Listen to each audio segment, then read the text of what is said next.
श्री हरे राम राम राम हरे हरे, हरे कृष्ण कृष्ण कृष्ण हरे हरे, हरे राम राम राम हरे हरे, हरे कृष्ण कृष्ण कृष्ण हरे हरे, हरे राम राम राम हरे हरे, हरे कृष्ण कृष्ण कृष्ण हरे हरे, हरे राम राम राम हरे हरे, हरे कृष्ण कृष्ण कृष्ण हरे हरे, हरे राम राम राम हरे हरे, हरे कृष्ण कृष्ण कृष्ण हरे हरे। गुरुर्ब्रह्मा गुरुर्विष्णु गुरुर्देवो महेश्वरा, गुरुर्साक्षात् परब्रह्म तस्मै श्री गुरुवे नमः। सदा सर्वदा योग तुझा घडावा, तुझे कारणी देह माझा पडावा, उपेक्षू नको गुणवंता अनंता, रघुनायका माघणीची आता, ज्या ज्या ठिकाणी मन जाय माझे, त्या त्या ठिकाणी निज रूप तुझे, मी ठेवितो मस्तक ज्या ठिकाणी, तेथे तुझे सद्गुरु पाय दोनी, उपासनेला दृढ चालवावे, गुरुदेव संताशी सदा लवावे, सत्कर्मयोगी वय घालवावे, सर्वामुखी मंगल बोलवावे। नमामि सद्गुरुं शांतं सच्चिदानंद विग्रहं, पूर्णब्रह्मं परानंदं, ईशं आळंदी वल्लभं, स्वये भानुजो भानु आराधियेला, दयाचे कुडी दीपकु दिव्य झाला, हरिभक्तीला गोनी तारे समजता, नमस्कार माझा सद्गुरु एकनाथा, अधिष्ठान जेथे प्रतिष्ठान देखा, तिथे जन्मला तो गुणातीत एका, दयाचे निनामे चुके जन्म व्यथा, नमस्कार माझा सद्गुरु एकनाथा। वाघुरात शुभ्र मुशक शशाश्वान पाहिला, रोहितास काळ वीटकोला समोर मरकट बांधिला, महाद्वारी पिंजऱ्यात शुक पक्षी बोलिला, नमन माझे येळे गावी तुकाराम साधुला, अनंत कोटी ब्रह्मांड नायक राजाधिराज परिव्राजकाचार्य परमहंस सद्गुरु श्री तुकाराम महाराज की जय। जय जय रघुवीर समर्थ। आप दे केरल देशती जन्मुनिया, सावर्वया सत्यमां, देशायां भरते च खंड प्रसिता, नित्यस्या शाश्वतं, शंकर रूपनिया चरार्थवरिता, शंकराचार्यस्तथा, एतत् मध्यम आचितान्तकरणी, शंकरार्धविद्य प्रमाण। नारायणं नमस्तुभ्यं नरं चैव नरोत्तमं, देवीं सरस्वतीं व्यासं ततो जयमुदीरयेत्। सर्वांना सविनय जय चिन्मय। ब्रह्मचैतन्याचे तुकामाई या माध्यमातून आपण ब्रह्मचैतन्य यांचे असलेले सद्गुरु तुकाराम महाराज यांची माहिती पाहत आहोत। मला आज आनंद वाटतोय की आज दोन युगल पुरुषांची ज्यांची आपल्या संस्कृतीवर नवे तर आपल्या पूर्ण भारतावरती अनेक प्रकारचे उपकार आहेत, अशा दोन युगल पुरुषांची थोडक्यात माहिती आपण पाहू। एक म्हणजे हे आहेत भगवत पादाचार्य अद्वैताचार्य शंकराचार्य महाराज यांचा आज जन्म महोत्सव आहे, आणि त्याचबरोबर ज्याने अटके पार झेंडे लावले होते असे बाजीराव पेशवे यांचा स्मृती दिन आहे। ज्ञानानी अंजन घालणाऱ्या सभिदादित अद्वैतवादाचा सिद्धांत मांडणारे संत नवे हे युगपुरुष यांचा मतितातीत वाद आहो धर्मम किम धर्माः सद्वार्ता पर्यंतम तृतीय पंथस्य कर्वयात. को धर्म सर्वधर्मायित. कोणता धर्म मांडायचा आहे किंवा कोणता धर्म आहे तर ईशवास्य मद्वितीत अन्नपूरक पदार्थाच्या रसस्वरूप आघ्रणतेची जिव्हात्व विचारसरणी मांडत असताना त्यावेळेस तुम्ही एखाद्या सत्पुरुषाचा चरित्राचा भाग पाहता. त्यावेळेस तुम्हाला हे लक्षात आलं पाहिजे की एखाद्या सत्पुरुषाचे किंवा एखाद्या चरित्रकाराचं ज्यावेळेस तुम्ही चरित्र पाहता ते चरित्र पाहत असताना त्या चरित्रकाराचा तुम्ही युगल भाग पाहणं अत्यावश्यक आहे. कारण मला ज्यावेळेस मला एक गोष्ट दिसून आलेली आहे, माझ्या अभ्यासावरून मला हे असं एक ठिकाणी मला असं कळाले की आचार्यांचा अभ्यास करत असताना ज्यावेळेस आपण शंकराचार्यांचा अभ्यास करतो त्यावेळेस शंकराचार्य हे जाणण्यासारखी गोष्ट नाही तर ही अनुभवण्यासारखी गोष्ट आहे. आचार्यांचा मतितार्थ ज्यावेळेस आपण शोधायमान घेतो त्यावेळेस आपण शोधायमान घेत असताना असा विचार करावा की आचार्य झाले म्हणून आज आपल्या स्मृती पुराणोक्त आपल्याला ह्या ज्या संस्था ह्या ऐकण्यास पाहण्यास मिळाल्या. जर आचार्यच झाले नसते तर आचार्याशिवाय ह्या गोष्टी आपल्याला शिकायला मिळाल्याच नसत्या.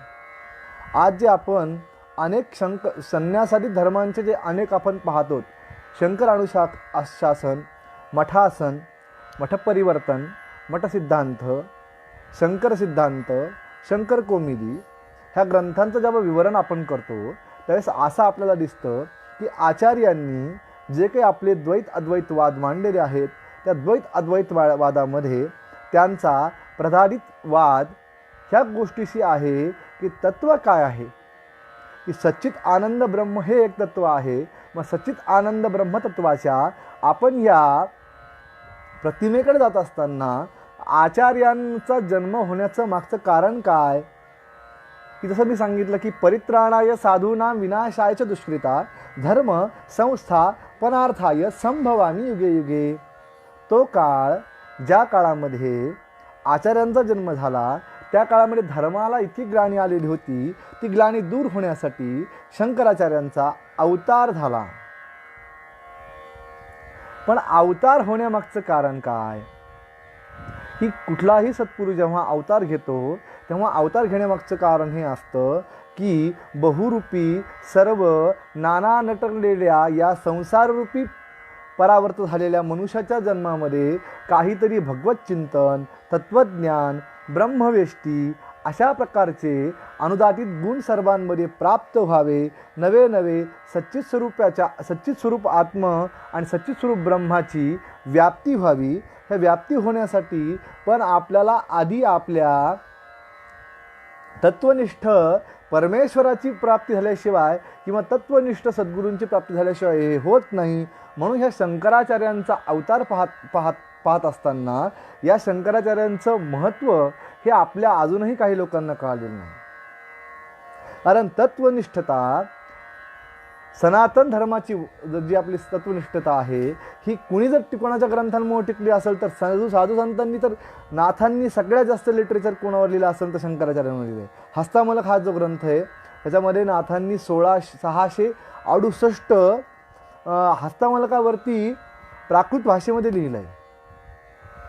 हा हस्तमलक पाहावयास पण मिळतो आणि मूळचा संस्कृतमध्ये असलेला हा ग्रंथ हा हस्तमलकावरती अभ्यास करताना असं जाऊन येतं की ते आता एक म्हणतात की नाथांनी तुकोबारायांनी शंकराचार्य महाराजांवरती लिहिलं आहे लिटरेचर, माऊलींनी पण लिहिलं आहे.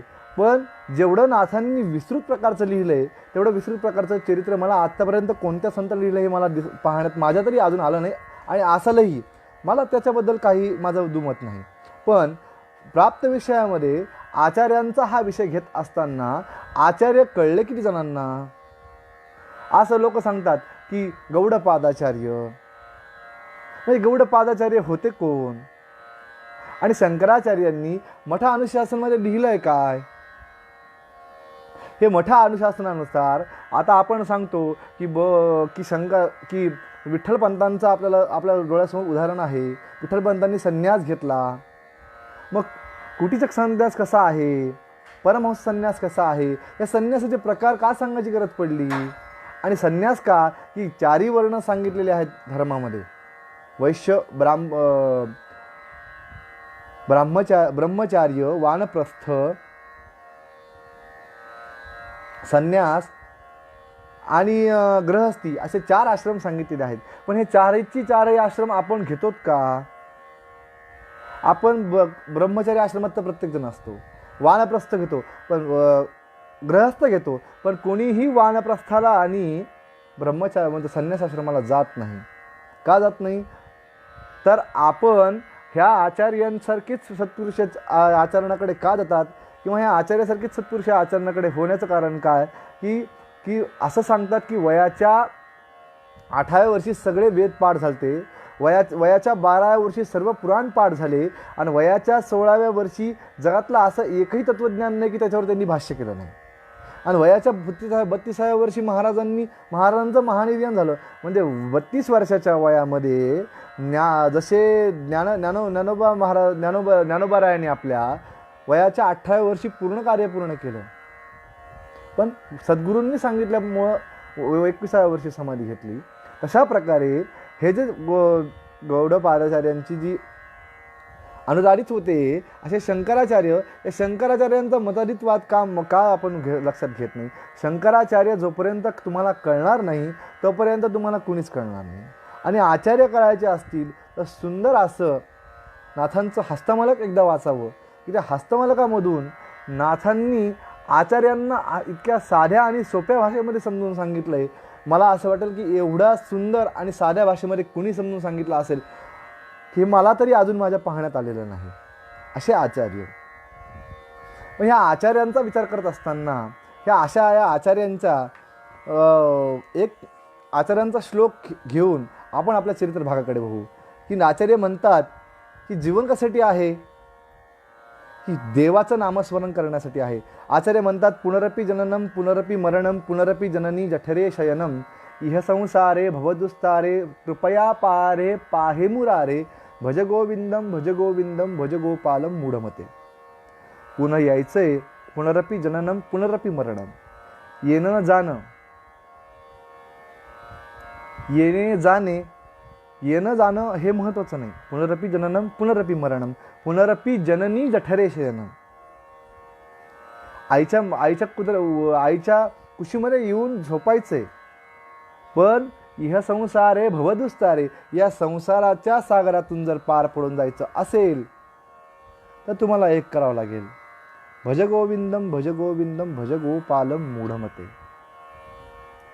मग ही संतांची जी ही मांदियाळी आहे, ही अद्वैतवाद सांगणारे हे आचार्य जे आहेत, या आचार्यांनी घालून दिलेली परंपरा, घालून दिलेले जे काही नियम आहेत ते संन्यासाश्रमातील सर्व साधू संत पाळतात. म्हणून साधू संतांकडे आज आपल्या पाहण्याचा जो आपण जी दृष्टी आहे ही अतिशय पवित्र आहे.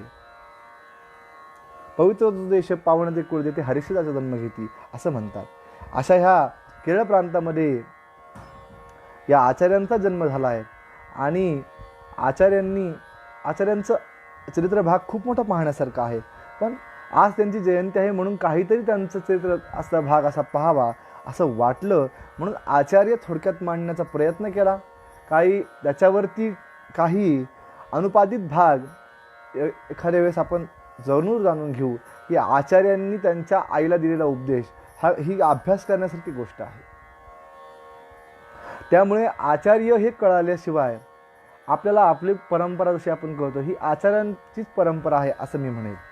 कारण आपण कोणतंच असं संन्यास धर्म नाही की ते आचार्यांना मानत नाही. आचार्यांना सर्वच मानतात. पण आचार्यांची ही परंपरा शंकराचार्यांच्या ह्या जयंतीच्या निमित्ताने मी त्यांना एवढंच अभिवादन करतो की आज जे भारतामध्ये शास्त्र पुराण हे काही मीमांसा ब्रह्म चित्त चतुष्टय साधन साधकता अनुपादित विषयांचा वास हे जे ग्रंथ आहेत या ग्रंथांचं विवर्धन होऊन लोकांनी अभ्यासावेत. आणि का अभ्यासावेत की माझ्यासारखी जी तरुण मंडळी आहेत, आपण काय म्हणतो की वृद्धकाळामध्ये भगवंताचं नामस्मरण करावं. पण एक ठिकाणी आमचे हे म्हणतात, तुमचे एक संत म्हणतात की अब तुम कब स्मरोगे राम, अब तुम कब स्मरोगे राम, बूढ़ा होत न का पण लागे, निकल गया बालपन मो खेल गमाया, तरुणपन मो काम, अब तुम कब स्मरोगे राम. बूढ़ा होत न का पण लागे, निकल गया अवसान, अब तुम कब स्मरोगे राम. कहत कबीरा सुन भई साधू, यही घोडा मैदान, अब तुम कब स्मरोगे राम. म्हणून हा जो कोरोना नावाचा व्हायरस आला किंवा हे जो आपल्याला काळ आलाय ना, ह्या काळामध्ये आपण खरंच संतांचं साहित्य वाङ्मय आपण वाचलंच पाहिजे. मला असं वाटतं की आपण ही जी माहिती आहे ही आपण लिखित स्वरूप आपल्याला बऱ्याच स्वरूपात ही मिळतीये. आणि आजकाल या इंटरनेटच्या जमान्यामध्ये कुठलंही पुस्तक कुठेही उपलब्ध होत आहे. म्हणून आपण हे जे आपण संतांचं चरित्र आहे किंवा हे जे आचार्य आहेत, या आचार्यांचं चरित्र किंवा आचार्यांनी लिहिलेल्या ग्रंथांचं जर आपण वाचाल तर वाचाल. म्हणून आपण ह्यांचा विचार केला पाहिजे की तत्वज्ञान मांडलेले हे संत जे पुरुष जे आहेत, यांचं फक्त काय की संतांचं चरित्र ऐकायचं. तुकाराम महाराजांचे आम्ही शिष्य आहेत, आम्ही उमेरखेड संस्थांचे आम्ही शिष्य आहेत. अहो पण शिष्य आहेत, पण गुरूंकडनं घेतलं काय. एक ठिकाणी नाथ महाराज म्हणतात की सद्गुरुशी शरण जाय, त्याशी ब्रह्मप्राप्ती होय. न लगे अनेक उपाय, धरावे सद्गुरूचे पाय. 4-6 वंदिती पाय, अनिका नाही ठाव कुठे. एका जनार्दनी सद्गुरू, ते भवसिंधूचे तारू. पण जेव्हा तुम्ही सद्गुरूशी शरण जाय. तसं ह्या संतांचं वाङ्मय लिटरेचर ज्यावेळेस तुम्ही वाचताल ना, त्यावेळेस तुम्हाला ते कळतील. हे तुकाराम महाराजांचं चरित्र मी मांडतोय किंवा तुकाराम महाराजांचं चरित्र तुम्हाला सांगतोय, मी तुम्हाला तत्वज्ञान सांगतोय म्हणजे मी करू नये, मी तुम्हाला हे वाचून हे करतोय. पण काही संतांच्या वाङ्मयाचा असा अनुभव येतोय, नाथांच्या वाङ्मयाचा मला इतका अनुभव सुंदर आला आहे म्हणून मी तुम्हाला हे सांगतोय. आणि मला असं वाटतं जे आपणाशी ठावे ते इतराशी सांगावे. जग शहाणे करून सोडावे सर्व. आपल्याला जे माहिती ते सांगून टाकावं. मला जे कळालं मी ते तुम्हाला सांगतोय. पण या सांगण्यामागचा अर्थ असा आहे, आर्तभावना माझी अशी आहे तुमच्यापर्यंत की तुम्ही ह्या वाङ्मयाचा, आपल्याला शंकराचार्य आपण म्हणतो बिझी आहेत. काय बिझी आहे आपण. एकदा तरी ह्या संतांचे ग्रंथ आपण अवश्य हाताळावे. आणि मला वाटत नाही की प्रत्येकाकडे कमीत कमी घरामध्ये कमीत कमी 2 तरी ग्रंथ प्रत्येकाच्या घरात असतील. एक म्हणजे ज्ञानेश्वरी, दुसरा म्हणजे हरिपाठ.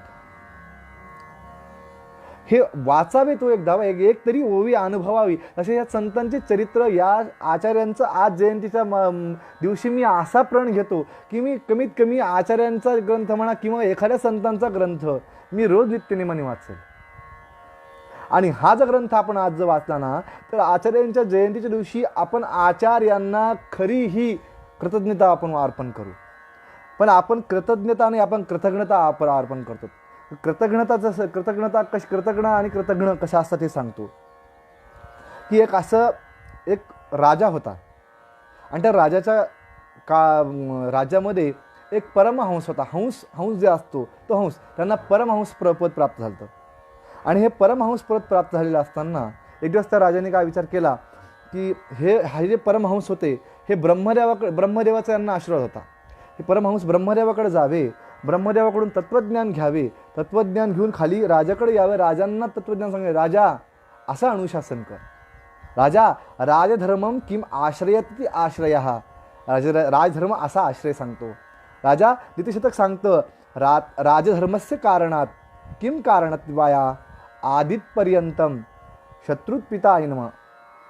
पितांच्या सूत्रकारी कर्माना सत्पयपर्यंत आदित्य आचार्य वर्णत. की ह्या आचार्य वर्णात आश्रित सांगतात की आपण काय आवरण करावं. आवरण म्हणजे काय करावं, की आपण कशाचा त्याग करावा आणि वर्णन कशाचं करावं, हे आचार्यांचा विचार असा हा राजांना ते सांगतात. तर काही काळ गेल्यानंतर काय होतं की ह्या जंगलामध्ये एक मनुष्य, त्याला याच्या गावातून काढून दिलेला असतो. तो चोऱ्या करत असतो, लूटमार करत असतो म्हणून काढून दिलेला असतं. आणि त्याला विचार करतात की आपण याला हे करू, याला हकलून देऊ.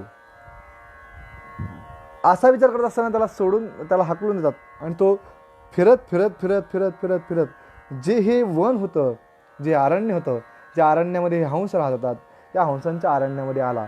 आणि ज्या अरण्यातील त्या झाडावरती पडलेले होते, पहुडलेले होते, त्या झाडावरती यांनी काय केलं, यांनी त्या झाडावरती ते बसले. आणि त्या झाडावर ज्या ठिकाणी त्यांचं काय झालं, त्याला ऊन लागतंय हे त्या हंसांच्या लक्षात आलं. आणि हे परमहंस पदाला पोहोचलेले हे जे हंस होते, या हंसराजांनी आपला पंख पसरवला. आणि ह्या हंसराजांनी हा पंख आपला पसरवून त्यांना काय केलं, त्यांनी तो जो ग्रह होता त्याला सावली निर्माण केली. त्याचा थोडा दाह कमी झाला, उन्हाचा दाह कमी झाला, ऊन कमी झालं. त्याच्या लक्षात, या हंसांच्या लक्षात आलं की याला भूक लागलेली आहे, याला तहान लागलेली आहे, आपण याला काहीतरी उपलब्ध करून द्यावं. म्हणून त्याला फल दिले, त्याला जल दिलं. आणि ते तहान आणि भूक लागलेलं असल्यामुळे त्यांनी ते फळं खाल्ली, पाणी पिलं.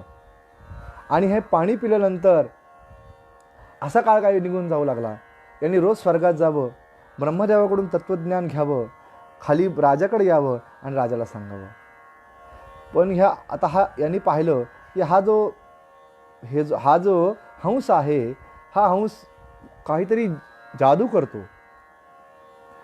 मनामध्ये याचा अशी दृढता निर्माण झाली की आपण या जर हंसांना मारलं आणि याचा जर मांस आपण खाल्लं तर आपल्यालाही तत्त्वज्ञान प्राप्त होईल. यांना आपण विचार करावा की यांना कसं हे करावं. म्हणून त्याने काय केलं, रात्री हे परमहंस त्यांच्याकडे जाऊन आले. त्यांनी विचार केला, त्यांनी आपल्या इंद्रशक्तीतून त्याला सांगितलं, मला असं सांगा की जगातील सत्य काय आहे. असा त्यांनी त्या हंसांना सत्य केला. ते म्हणाला, मला धन, द्रव्य, संपत्ती हे सत्य आहे का. तर ते म्हणाले, हे बाळा, हंस सांगतायत की बाळा, जगामध्ये फक्त ब्रह्मसत्य आहे आणि जग जे आहे हे सोने, चांदी, मनुष्य देह हे सर्व मिथ्या आहे. जगत सत्य आहे, ब्रह्मसत्य आहे आणि जगत मिथ्या आहे. असं तत्त्वज्ञान हे परमहंसपदाला बसलेले हंस सांगतात. आणि ह्या हंसांनी सांगितल्यानंतर त्यांनी विचार करतो. आणि मग रात्री हे जेव्हा हंस झोपतात तेव्हा हा काय करतो, त्यांना मारतो आणि त्यांचं मांस खातो. आणि मांस खाऊन त्यांचे जे काही पंख वगैरे आहे हे एका ठिकाणी फेकून देतो. तर असा काही काळ गेल्यानंतर ते मांस खाल्ल्यानंतर ते फेकून देतो. आणि त्या दिवशी पाहतात नित्यनेमाप्रमाणे की ब्रह्मदेवाकडून आता आले असतील. पण राजा विचार करतो की हंस महाराज आज आत्तापर्यंत आपल्याकडे, परमहंस महाराज आपल्याकडे आज अजून का आले नाहीत, असा विचार करतो. आणि आपल्या आपल्याला जे सद्गुरूसारखे आपल्याला जे विचार विनिमय किंवा आपल्याला जे मार्गदर्शन करणारे जे आहेत ते आज आपल्याला का आले नसावेत, असा विचार करतो. आणि असा विचार केल्यानंतर मात्र त्याच्या लक्षात येतं की काहीतरी गडबड आहे. म्हणून आपल्या सैन्यांना पाठवतो आणि सांगतो, जा परमहंस महाराज ज्या ठिकाणी अरण्यात राहतात त्यांना जाऊन शोधा. परमहंस महाराजांना शोधायला सांगतात. आणि हा काळ काही गेल्यानंतर त्यांनी विचार करतात, महाराज परमहंस महाराज इथं नाही आहेत. आणि मग संपूर्ण लवाजमा तिथं पाठवतात आणि शोधाशोध सुरू होती. तर शोधाशोध सुरू झाल्यानंतर त्यांचं असं लक्षात येतं की एक परमहंस महाराजांचे पंख पडलेले आहेत, का रक्ताचे थारोळे उडालेले आहेत. आणि असा विचार करतो आणि त्याला त्या ठिकाणून विचार करतो की कोण होतं, काय होतं. तर त्यांनी एक मनामध्ये एक मनुष्य आला होता की त्या मनुष्याने त्यांना हे केलं होतं, असं त्यांचं लक्षात येतं. आणि लक्षात आल्यानंतर ते म्हणतात, याचा नेमका परमहंस महाराजांना कोणी मारला असेल. म्हणून मग एक परमहंस महाराजांना बोलवलेला एक शिपाई तो पाहत असतो की तिथे कोणीतरी मनुष्य राहत होता. म्हणून तो सांगतो, महाराज इथे एक मनुष्य होता आणि त्या मनुष्यानेच मारलं नसेल परमहंस महाराजांना.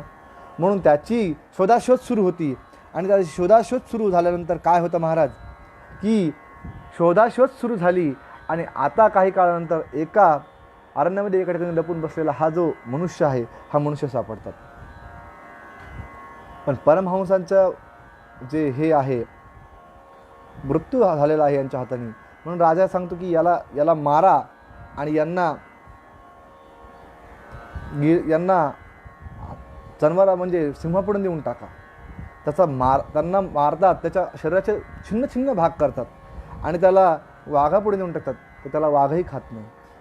नंतर सांगतात गिधाडाला नेऊन टाका, तर गिधाडही खात नाहीत. नंतर सांगतात कोल्ह्या कुत्र्याला नेऊन टाका, कोल्हे कुत्रेही खात नाहीत. मग ज्यावेळेस हे कोल्हे कुत्रे खात नाहीत त्यावेळेस कोल्ह्या कुत्र्यांना ते विचारतात, महाराज आपण हे का खाल्लं नाही? कोल्हे कुत्रे सांगतात, महाराज हे आमच्या खाण्यायोग्यतेचं नाही, कारण हा मनुष्य त्या संतांनी त्यांच्यावर केलेले उपकाराला यांनी कृतज्ञता न होता कृतघ्नता वापरली. कृतघ्न आणि कृतज्ञ याच्यामध्ये फरक आहे. या दृष्टांतावरून सारांश आपण असा घेऊया. दृष्टांत संपला. सिद्धांत असा आहे की आपल्यावर सद्गुरूंनी कृपा केलेली आहे, आपल्याला ह्या संतांनी हे मार्गदर्शन केलेलं आहे, आपल्याला ह्या संतांनी आपल्याला हे ग्रंथसंपदा दिलेली आहे.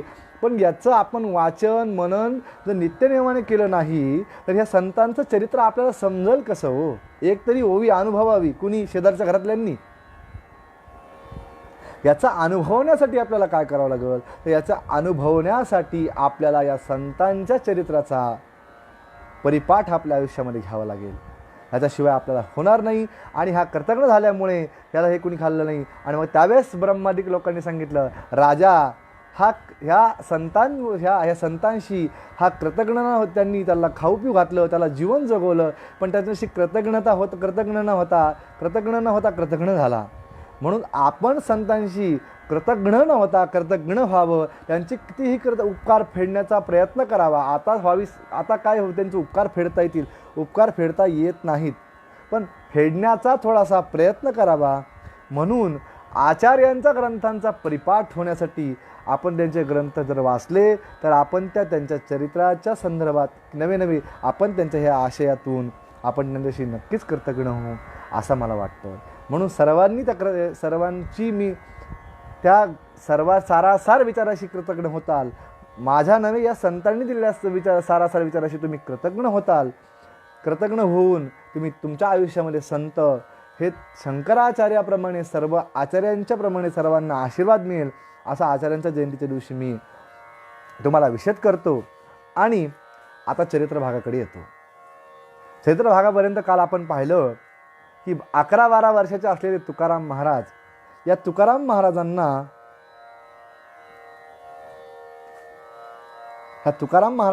अनुग्रह दिला.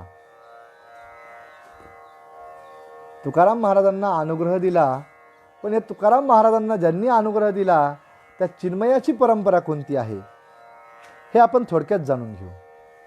कारण जोपर्यंत तुम्हाला चिन्मय कोण आहेत, चिन्मय मूर्ती संस्थांची परंपरा काय आहे हे जोपर्यंत कळणार नाही तोपर्यंत आपल्याला काय कळणार आहे?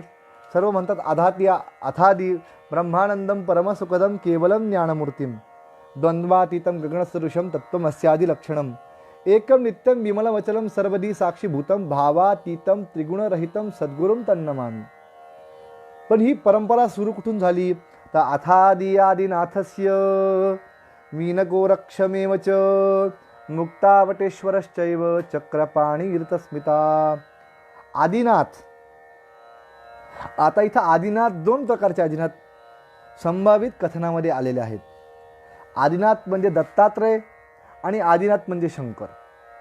दत्तात्रय याच्यासाठी की जे सारार्थीचे सार आहेत, नवनाथांचे सार आदी कोण असते तर दत्तात्रय सांगितलेले. पण उमा महेश्वरांच्या अनुग्रहामुळे मच्छिंद्रनाथांची सारार्थीची शिष्टता झाली असंही आपल्याला पाहायला चरित्र भागामध्ये मिळतं. म्हणून अथादी आदिनाथस्य मीन गोरक्षमेवच. आदिनाथापासून गोरक्षनाथापर्यंत आणि गोरक्षनाथापासून मिनीनाथापर्यंत ही परंपरा आली.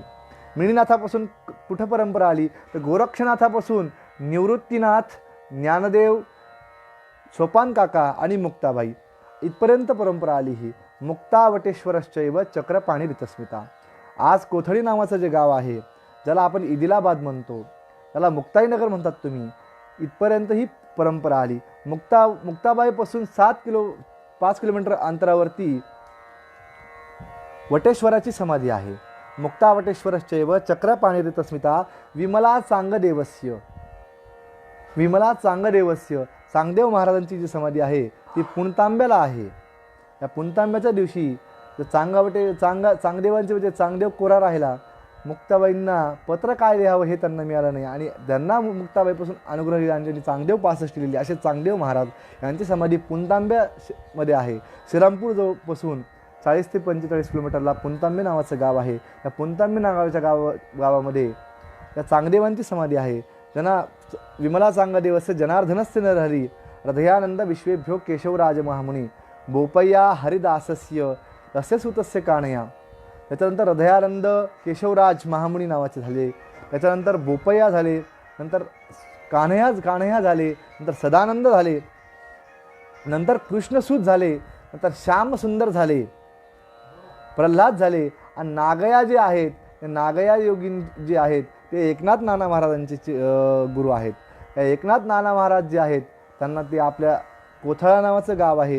या कोथळा नावाच्या गावामध्ये त्यांची समाधी आहे. आणि कोथळा नावाच्या गावामध्येच पैनंगेच्या तीरावरती एकनाथ नाना महाराजांची समाधी आहे. एकनाथ नाना महाराजांच्या मागच्या बाजूला नागया निज योगीनाम हे जे आहेत त्या नागया महाराजांची जी समाधी आहे हे एकनाथ महाराजांच्या प्रांगणाच्या मागच्या बाजूला याची समाधी आहे असं मला काल एका चिंतनामधून कळालं. म्हणून मी आज तुम्हाला हे शेअर केलेलं आहे. एकनाथ नाना महाराजांच्या समाधीच्या मागच्या बाजूला नागया निज योगीनाम, नागया जे आहेत या नागया निज योगीनाम याची समाधी आहे. एकनाथ स्मरे नित्यम नाना पातकनाशनम प्रशांत रूपम तशिष्यम श्रीमद विठ्ठल किंकरम. विठ्ठल किंकर महाराज जे आहेत त्यांची समाधी पुसद नावाचं गाव आहे माहूरजवळ. या पुसद नावाच्या गावाला विठ्ठल किंकर महाराजांची समाधी आहे. श्रीमद विठ्ठल किंकरम आणि स्वामीनाम चिन्मयानंदम तशिष्यम यतिरूपिणाम सहजानंद सिद्धाख्यम सर्वभूतम दयानिधी. स्वामीनाम चिन्मयानंदम त्यांचे जे गुरु आहेत, त्यांचे जे शिष्य आहेत ते आहेत चिन्मयानंद महाराज. या चिन्मयानंद महाराजांचा संन्यास दीक्षा घेतल्यानंतर त्याचं नाव होतं प्रद्युम्नानंद सरस्वती. पण त्यांना सर्व चिन्मयानंद म्हणायचे. त्यांना सर्व आवडीने दादा असं म्हणायचे. त्यांची उपास्य देवता गोपालकृष्ण व पांडुरंग होती. त्यांच्या आयुष्यात झालेला दृष्टांत मी याच्या मागच्या व्हिडिओमध्ये सांगितलेला आहे. असे हे चिन्मयानंद महाराजांचे शिष्य सहजानंद महाराज. या सहजानंद महाराजांचा दृष्टांत सांगितला की त्यांच्या हातावर 107 वेळेस लिंगदर्शन झाल्यानंतर काशीमधील काही विद्वानांनी त्यांना विचारलं आणि ज्यावेळेस त्यांनी स्फटिकाचं ज्योतिर्लिंग त्यांच्या हातावरती आलं आणि तो चमत्कार ज्यावेळेस काशीमधील ब्राह्मणांना दाखवला, विद्वानांना दाखवला, त्यावेळेस त्यांचा अधिकार केला. आणि आजही ते जे ज्योतिर्लिंग आहे त्याला विश्वंभर आपण म्हणतो. यातून 12 ज्योतिर्लिंगाचं दर्शन आपल्याला होतं. असं विश्वंभर आजही नित्यनेमाने श्री उमरखेड महाराजांच्या परंपरेच्या पूजनामध्ये आहे.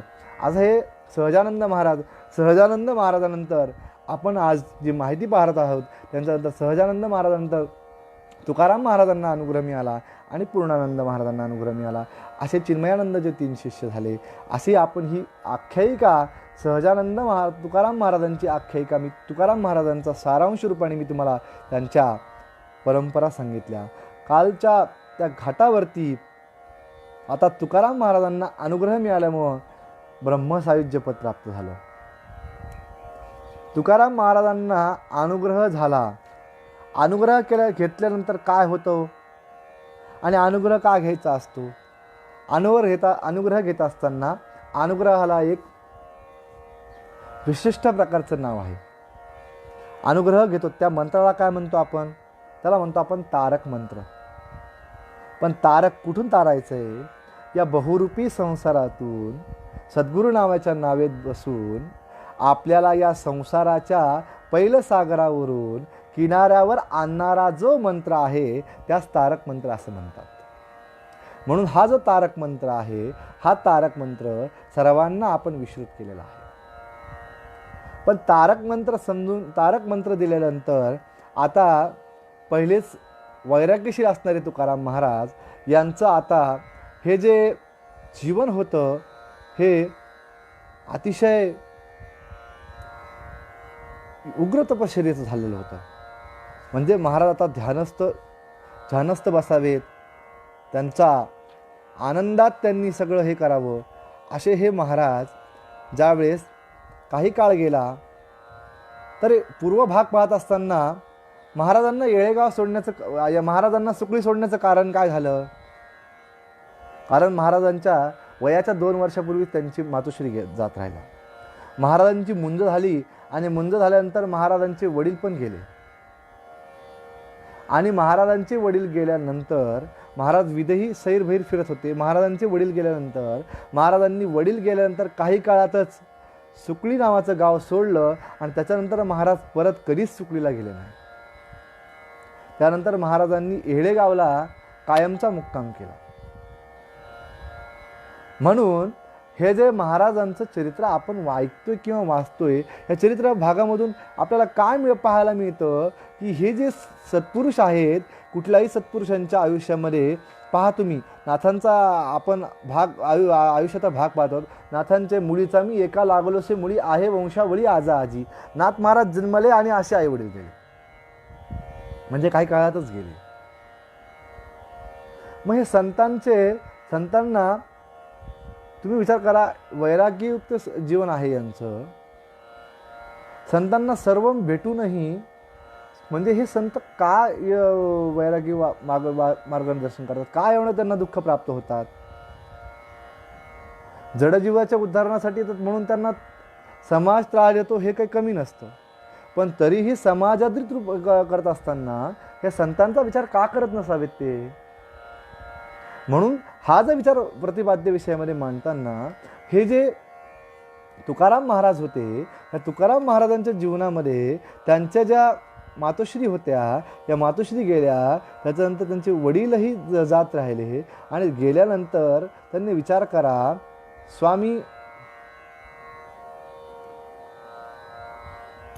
स्वामींचा विचार करण्याचा परामर्श ज्यावेळेस आपण स्वामींच्या जीवनचरित्राचा परामर्श घेतो, ब्रह्मा आधीच वैराग्य होतं आणि त्यातही गुरुकृपा लाभल्यामुळं आता काय तुकाराम महाराज भजनात आणि नामस्मरणात अखंड रत होते. आणि जगाला त्यांचे अनुभव येऊ लागले. हे वेडेपिसे झाले तुकाराम महाराज आता. लोक दर्शनाला येऊ लागले महाराजांच्या,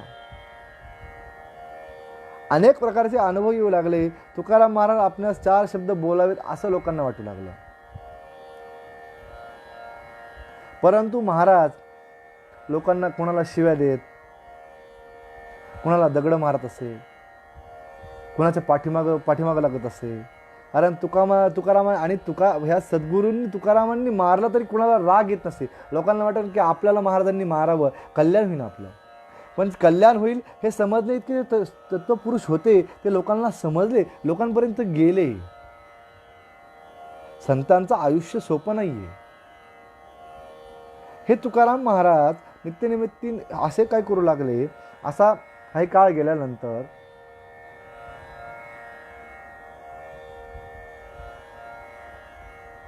आता चिन्मयानंद महाराजांचा अनुबाधित काळ आपण ज्यावेळेस पाहतो, उमरखेड संस्थानात चैत्र कृष्ण एकादशीपासून 5 दिवस उत्सव करण्यात येते. त्यावेळेस भजन, कथा, कीर्तन होत असायचे, अन्नदान होतात. आणि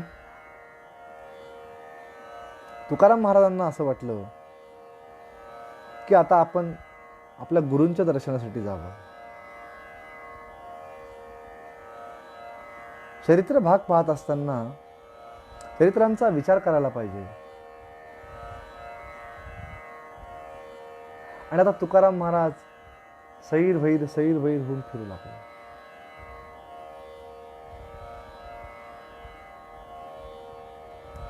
आता गादीवरील तुकाराम महाराजांना अनुग्रह झाला. तुकाराम महाराजांचं आयुष्यकाळ वाढत गेला. अनेक घटना त्यांच्या आयुष्यामध्ये घडल्या, अनेक दृष्टांत झाले.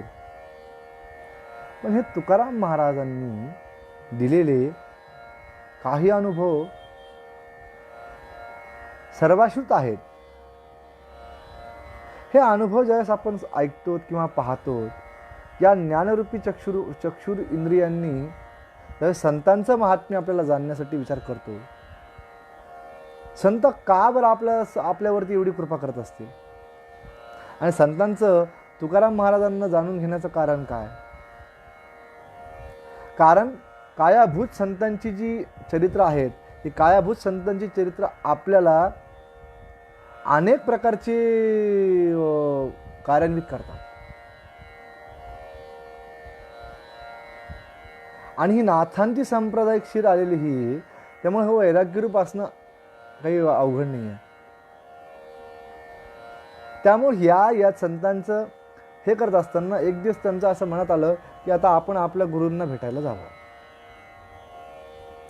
म्हणून गुरूंना भेटायसाठी विचार केला आणि अकस्मात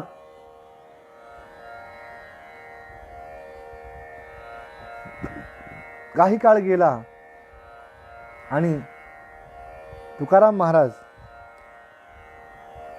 विदेही अवस्थेत प्राप्त झाले. आता महाराजांचा जो नामाचा विस्तार होता हा प्राणवायूप्रमाणे वाहत होता. म्हणजे महाराजांना आता प्रत्येकाला असं वाटतं की महाराजांनी आपल्या घरी यावं. पण महाराजांची विदेही अवस्था होती. महाराज काय करायचे? महाराजांचं एक होतं, कुणाच्याही घरी जावं, कांदा भाकरी आणि झुणका हे महाराजांना फार आवडावं, त्याच्यावरती दही. म्हणून आजही महाराजांच्या प्रसादावरती दही वाढला जातं. दही महाराजांना फार आवडत असे. काही गोष्टी अनेक अधिक विचार करण्यासाठी आहेत की हे महाराजांनी विचार केला की आज आपण गुरुच्या चंद्रदर्शनाला जावं. आणि महाराज चिन्मयानंद महाराज शिव झाले आणि त्यांना त्यांचा समाधी सोहळा, त्यांना समाधी तुकाराम सहजानंद महाराजांनी चिन्मयानंद महाराजांना समाधी दिली. मठ बांधला वेळेगावचा त्यांचा आहे त्या वाड्यामध्ये. आणि समाधी बांधल्यानंतर काही काळानंतर ज्यावेळेस हे महाराज गेले तर महाराजांच्या दर्शनासाठी आले. असं सांगतात की महाराज दर्शनासाठी गेल्यानंतर चिन्मयानंद महाराज समाधीतून उठून चिन्मयानंद महाराजांनी त्यांना आलिंगन दिलं. त्यांना एकमेकांना त्यांनी देही विदेही स्थिती असतानाही त्यांनी एकमेकांना आलिंगन दिलं. अशी ही गुरु शिष्याची भक्ती आपल्याला पाहायला मिळते. असे हे तुकाराम महाराज हे उमरखेडला आले आणि तुकाराम महाराजांनी उत्सवासाठी उमरखेडच्या मठामध्ये आले. त्यावेळेस सहजानंद महाराज गादीवरती होते. तुकाराम महाराज ज्यावेळेस उमरखेडच्या मठात आले त्यावेळेस ब्राह्मणाचे भोजन करण्याची वेळ होती. आणि सहजानंद महाराज जे होते हे सहजानंद महाराज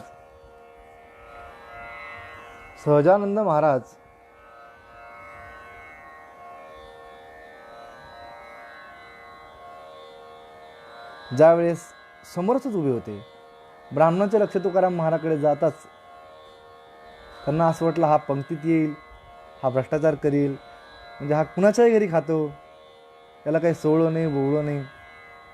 आणि हे तुकाराम महाराजांच्या लक्षात आलं. आणि तुकाराम महाराजांच्या लक्षात आल्या आल्या तुकाराम महाराज चटकन उठले आणि एका गृहस्थाच्या घरी जाऊन बसले आणि आनंदाने कांदा भाकरी खात बसले. तुकामाई हे त्या पंक्तीत बसलेल्या ब्राह्मणांनी उठू नये म्हणून वापस फिरल्यानंतर थोड्याच वेळात एक चमत्कार झाला. पण चमत्कार करणारे संत आहेत. हा चमत्कार झाला कसा की ब्राह्मणांना अन्न वाढले आणि त्या भोजन पंक्तीची व्यवस्था कशी असावी तर आमच्या अमृतराय महाराजांनी एक सुंदर असा कटाव केला आहे. त्यावेळेस अमृतराय महाराज म्हणतात की कसा असेल ते भोजनाची व्यवस्था कशी असावी असा एक दृष्टांत मांडतो की सर्व प्रातःकाळी सर्व ही उठून स्नान संध्या जपासी जपुनी पाक सिद्ध होत तयारी येईल आता कधी मुरारी चंदन पाटा मांडोनिया सुवर्ण ताटा ठेवोनिया मोत्याच्या रांगोळ्या काढती सुवासिक मग धूप जाळती सुंदर रुचकर अन्न वाढती पक्वान्नाला नाही गणती सर्व तयारी झाली परी तो आला नाही हरिरूप सद्गुरु तो हरिरूप सद्गुरु तो हरिरूप सद्गुरु तो. सर्व स्नान संध्या उदबत्तीचा वास दरवळतोय.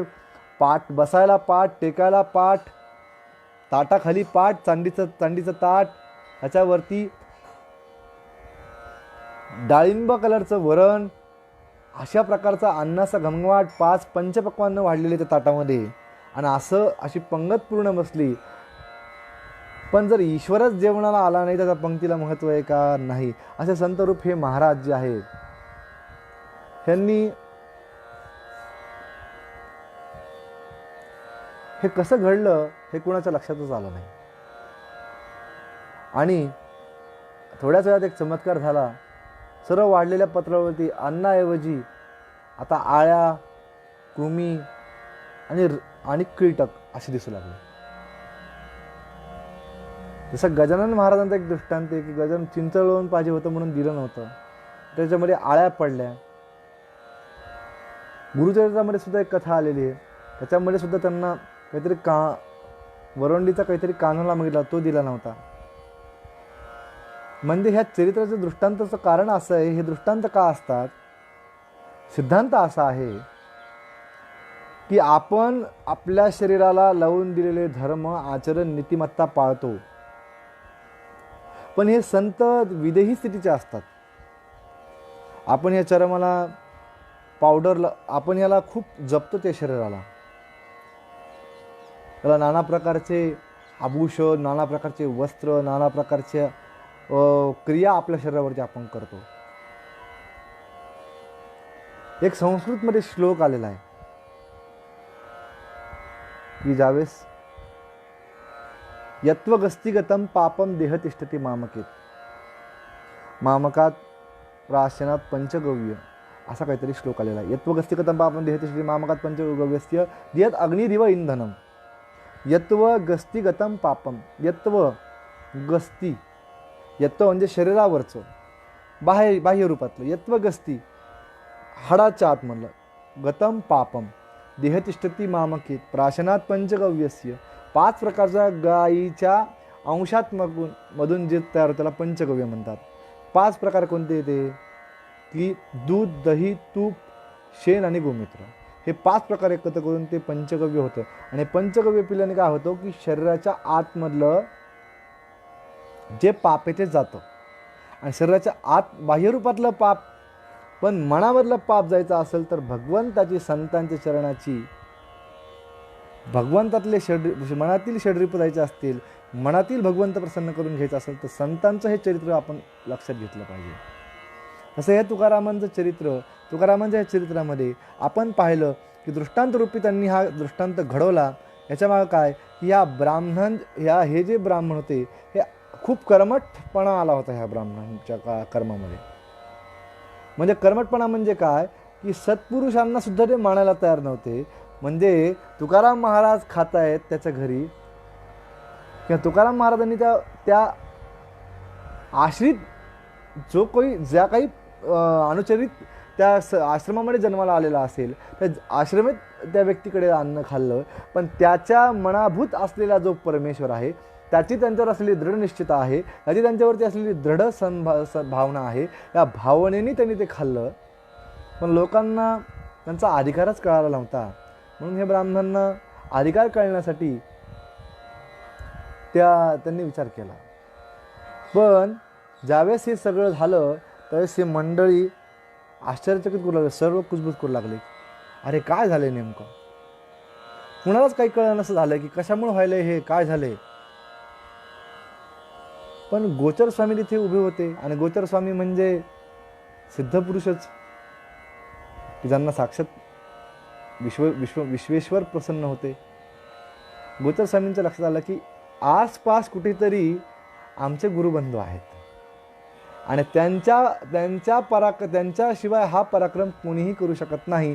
पण त्यांनी हा पराक्रम करण्याचं कारण म्हणजे यांचे काहीतरी लीला, ब्राह्मणाच्या मनामध्ये त्यांच्याबद्दल काहीतरी लीला अवलीला आलेली असावी, म्हणूनच त्यांनी हा परामर्श प्रकारचा हा जो दृष्टांत हा घडवला असावा. आणि हा दृष्टांत घडल्यानंतर मात्र त्यांनी विचार केला की आता तुकाराम महाराजाशिवाय हे होऊ शकत नाही. म्हणून 4-5 भक्तांना बोलून गेला आणि अरे विचारलं, अरे पहा रे तुकाराम कुठे? तुकाराम आलायत का? तुकामाई कुठे आहे पहा. त्यांना शरण जाऊन येथे घेऊन या. आणि सहजानंद महाराजांनी सांगितलं की तुकाराम महाराज कुठे ते जा, त्यांना शरण जाऊन त्यांना इथे घेऊन या. त्यांनी ह्या कृमी कीटक हे संपूर्ण अन्नामध्ये केलेत. जसं गजानन महाराजांनी सुद्धा चिंचोळण्याचा दृष्टांत आपल्याला दिसतो. त्याचप्रमाणे हा जो दृष्टांत आहे, हा दृष्टांत मानव रूपाला एकदा सांगतो की तुम्ही संतांचं जे चरित्र आहे हे तुम्हाला न कळण्यासारखं आहे. म्हणून संतांची परीक्षा घेऊ नका. आपली योग्यता नाही संतांची परीक्षा घेण्याची. आणि त्यावेळेस एक भक्त पाहत तुकाराम महाराज एका गृहस्थाच्या घरी आहेत असे पाहिले आणि असे पाहून त्या ठिकाणी गेले.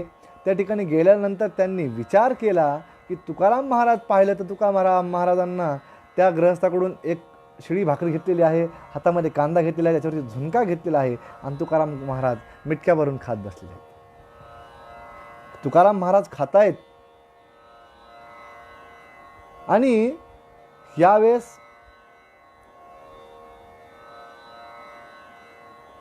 ते चिडले आणि चिडल्यानंतर सांगितले, जाय त्या गोचराला सांग मी येत नाही. त्या गोचराला जाय, आहे तू गोचर नाहीसी अगोचर, ब्राह्मणे काय बंड फार मांडलासी तू.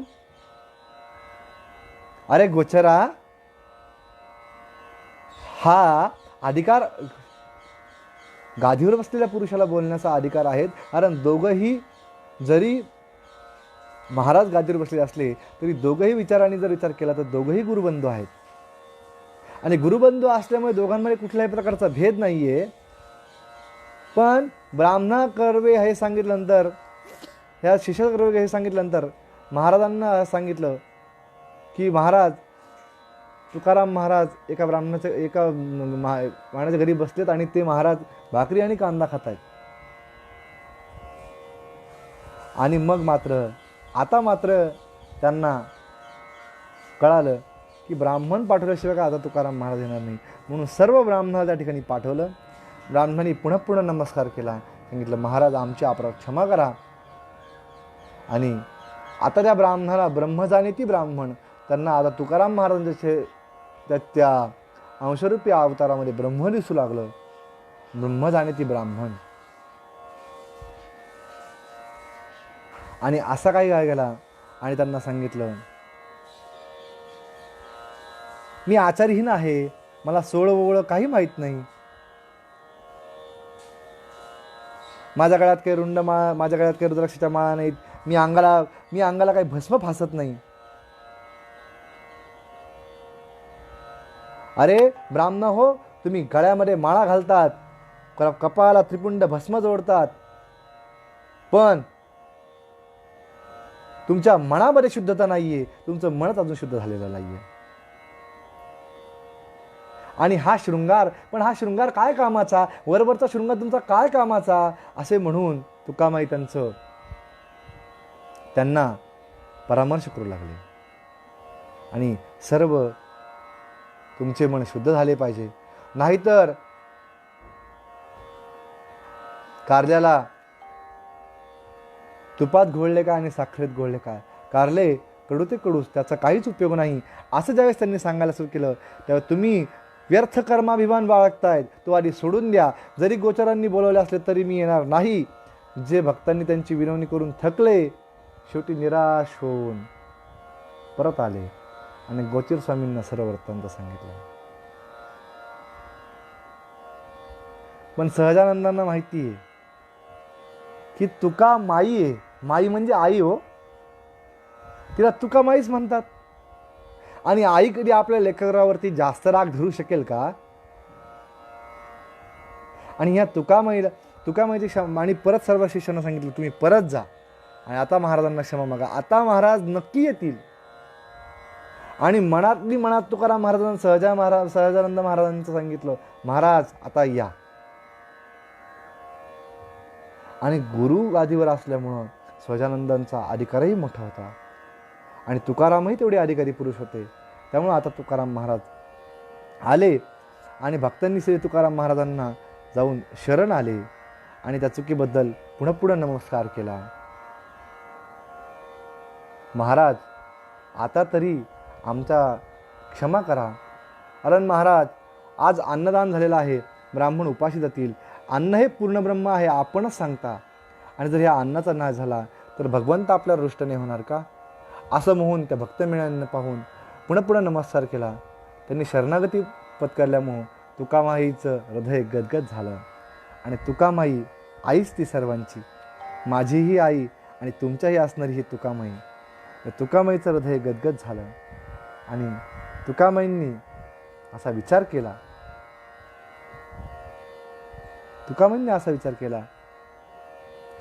की या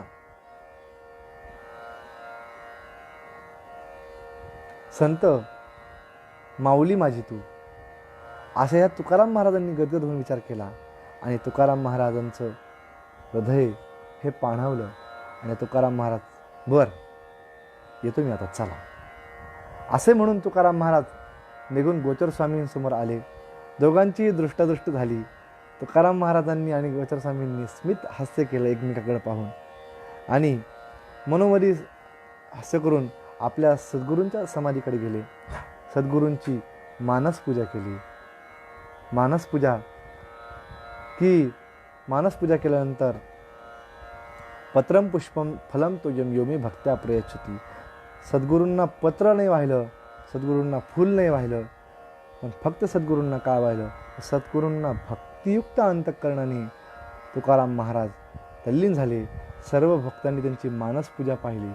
ऐसी ही मानसपूजा मानून घ्या सद्गुरू, ऐसी ही मानसपूजा मानून घ्या सद्गुरू, ऐसी ही मानसपूजा मानून घ्या सद्गुरू. आणि असतानाच गुरुपूजेत तल्लीन झाल्यामुळे समाधी अवस्था प्राप्त झाली. आणि चिन्मयानंदाचं दर्शन घेऊन तुकाराम महाराजांना समाधी अवस्था प्राप्त झाली. या समाधी अवस्थेमध्ये बुडून तुकाराम महाराज सद्गुरुमय झाले. सद्गुरुमय झाल्यानंतर काही काळानंतर तुकाराम महाराजांची समाधी निघाली. आणि पंक्तीच्या पानावर येऊन तुकाराम महाराज बसले. आणि हे कृमी कीटक जे होते ना, होत्याचे नाहीसे झाले. आणि ताबडतोब भक्तांच्या तोंडातून निघालं, समर्थ सद्गुरू परमहंस तुकाराम महाराज की जय. असं हे संतांचं चरित्र, असा हा संतांचा दृष्टांत. आणि तुकाराम महाराजांचा जय जयकार झाला. सर्व भक्तांनी तुकामाईला मनोभावे दंडवत केला. आणि मनोभावे दंडवत करून असे हे तुकाराम महाराज सर्व भक्तांच्या आनंद हुलाले. तुकाराम महाराजांचा अधिकाराची कल्पना जशी एखाद्या हरणाच्या नाभीमध्ये जसं कस्तुरी असती, मृगाच्या नाभीमध्ये जशी कस्तुरी असती, आणि तो त्या कस्तुरी जशी नाभीमधली कस्तुरी पडल्यानंतर त्याचा वास सर्वकडे दुर्वळतो, तो हजारो कोसापर्यंत त्याचा वास होतो. तसं तुकाराम महाराजांचं हे जे चरित्र आहे, किंवा त्यांचा जो हा चरित्राचा भाग आहे, किंवा हा तुकाराम महाराजांची महती आहे, ही सर्व पृथ्वीवर आता सर्वीकडे आता ही होऊ लागली. आणि एक सत्पुरुष म्हणून लोक त्यांच्याकडे आता येऊ लागले. अशा ह्या तुकाराम महाराजांच्या आयुष्यामध्ये अनेक घटना घडल्या. पण त्या घटना कशा क्रमशीर घडल्या, आणि ह्या तुकाराम महाराजांच्या अनुग्रहानंतर झालेल्या कार्यकाळामध्ये काय घटना घडल्या, तुकाराम महाराजांनी आमचे भक्त त्यांच्याकडे कसे येऊ लागले, तुकाराम महाराज रोगांचं अनेक प्रकारच्यांचं कसं निवारण करू लागले, याचा क्रमशः भाग आपण पुढील चरित्र भागामध्ये पाहू. तुकाराम महाराज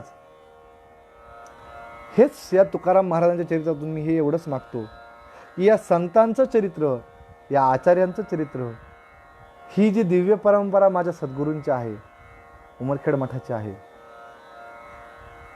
पाव्या, ही जी परंपरा आहे ही सर्व घराघरातील तळागाळातील मनुष्यापर्यंत पोहोचावी. प्रत्येकाला तुकाराम महाराज समजावे. नवे नवे नाही तुकाराम महाराज समजले तरी चालतील, पण तुकाराम महाराजांचं चरित्र प्रत्येकाच्या अनुभवामध्ये यावं. आणि या तुकाराम महाराजांच्या आयुष्यामध्ये, सर्वांच्या आयुष्यामध्ये येऊन की सर्वांची माया असलेले तुकाराम महाराज या तुकाराम महाराजांना एकच आळवणी करतो. हे तुकाराम महाराज, आज या भारतवर्षामध्ये जे काही अनेक प्रकारच्या व्याधींनी गांधलेले जे मनुष्य आहेत, या मनुष्यांना त्या व्याधीमधून तुम्ही निवृत्त करा. त्या व्याधीमधून त्यांना तुम्ही दूर करा व त्यांच्या आयुष्यामध्ये अनेक प्रकारचे संतांचे चरित्र, संतांचं वाङ्मय त्यांच्या आयुष्यामध्ये येऊ द्या.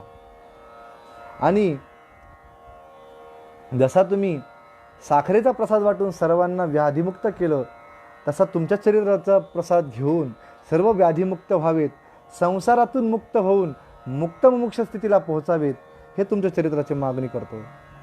आणि जाता जाता एवढंच मागतो, हेची वागतो तुला विठोबा, चरणी ठाव दे मला. महाराज की जय, भक्तवत्सल की जय, कृपा सिंधू की जय, तुकाराम महाराज की जय. ह्या पंढरीच्या वाटेवर तुकाराम महाराज जातील. पांडुरंगाचं नवे नवे भगवंताची भेट, तुकाराम महाराजांच्या आयुष्यात घडलेले अनेक काही दृष्टांत, आणि त्यांनी जो तुकाराम महाराजांनी वैराग्यशील जो आधी पूर्वचरित्रात आपण त्यांच्या जन्माच्या पूर्वी पाहिलं की त्यांनी जो वैराग्यशील म्हणजे आम्ही वैरागी राहू, आमचं ब्रह्मचारी आढळ राहू, असा जो दृष्टांत देवाकडनं घडून घेतला. आणि हा मनुष्य तत्वामध्ये की तुकाराम महाराजांचा श्रेष्ठत्व करणारा दृष्टांत चरित्र भागात आपण पुढे पाहणार आहोत. पण तो चरित्र भाग कसा होईल हे आपण पुढील सत्रामध्ये पाहू. म्हणून जाताना फक्त सर्वांना जय चिन्मय, जाताना फक्त एवढंच सांगतो की या चरित्राचा भाग आपण सर्वांना विशद करा. रोज 5 वाजता उमरखेड चिन्मय मूर्ती संस्थान उमरखेड या फेसबुक पेजवरून आपण हे 5 वाजता तुकाराम महाराजांचं चरित्र आपण या पेजमार्फत पाहणार आहोत. तरी सर्वांनी या तुकाराम महाराजांच्या चरित्र भागाला सर्वांपर्यंत पोहोचवण्याचा आपणही प्रयत्न करा.